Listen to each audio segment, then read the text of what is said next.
أهلا بكم في قناة 2D سبورت. الكثير يتساءل عن ما هو الفرق بين التخطيط الاستراتيجي والتخطيط التقليدي. سوف نقوم بدورنا في بادئ الأمر توضيح المفهومين.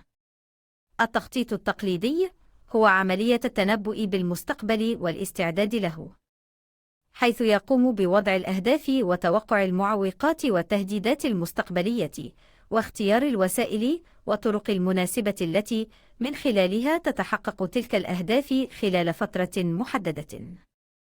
أما التخطيط الاستراتيجي هو عملية رسم صورة مستقبلية للمنظمة ووضع السيناريوهات المناسبة لتحقيق تلك الصورة.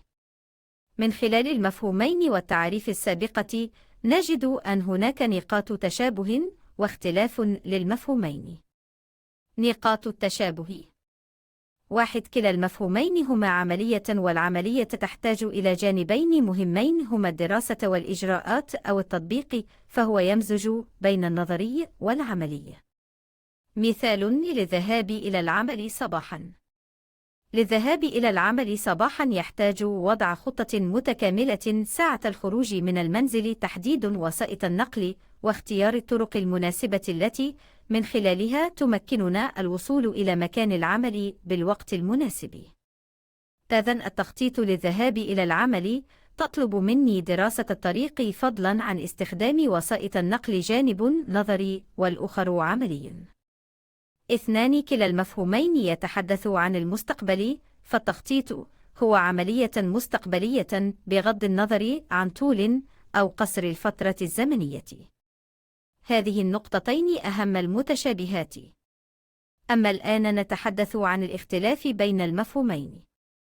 أولاً، يختلف المفهومين من حيث الهيكل العام، حيث يتكون التخطيط التقليدي من تحديد الأهداف خلال فترة زمنية محددة، التنبؤ بالمشاكل والمعوقات التي تحول دون تحقيق الأهداف، تحديد الوسائل والطرق المناسبة لمواجهة المشاكل وتحقيق الأهداف خلال الفترة الزمنية المحددة.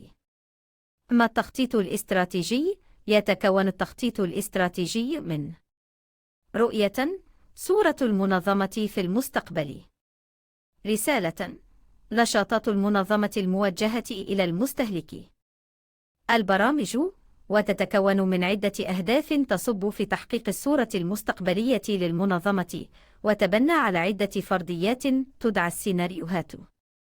ثانياً، يختلف المفهومين من حيث تعاملهما مع المستقبل.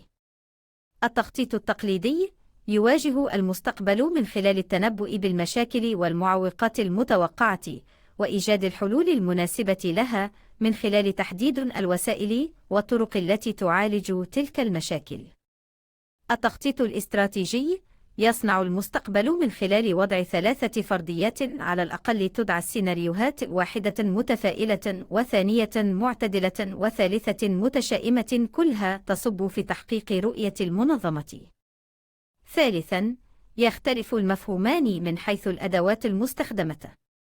يقوم التخطيط التقليدي بمعرفة الحاجة لتحديد الأهداف، في حين يقوم التخطيط الاستراتيجي برسم الصورة المستقبلية المطلوبة للمنظمة. يقوم التخطيط التقليدي بدراسة وتحليل العوامل الاقتصادية والسياسية والاجتماعية إلى التنبؤ بالمشاكل والصعوبات، وبالتالي وضع الحلول المناسبة لتحقيق الأهداف، في حين التخطيط الاستراتيجي يقوم بوضع سيناريوهات مختلفة وذات مرونة عالية تسمح بالتنقل من سيناريو إلى آخر على اختلاف الظروف السياسية والاقتصادية والاجتماعية والتكنولوجية، إلى الوصول إلى الصورة المستقبلية للمنظمة. وبهذا فقد تم توضيح أهم الاختلافات بين المفهومين. شكراً للمتابعة، ولا تنسون لايك وسبسكرايب.